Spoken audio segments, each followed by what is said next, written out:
Hello, I'm Bernard Hickey from interest.co.nz and welcome to a special economic weather report brought to you in association with ASB on the 5 silver linings to the credit crunch.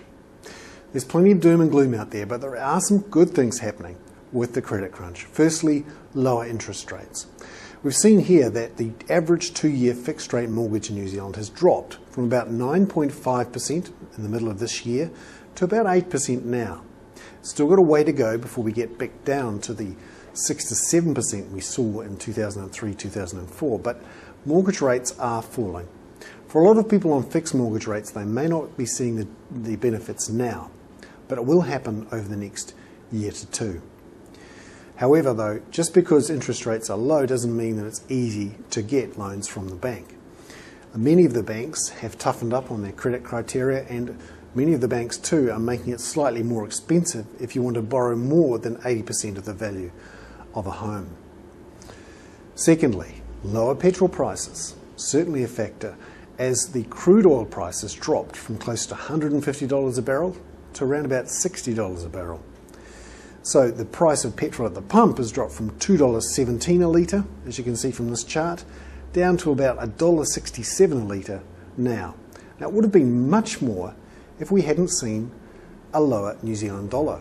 As you can see here from this chart, we've dropped from about 70 US cents to about 55 US cents in the last 2 to 3 months.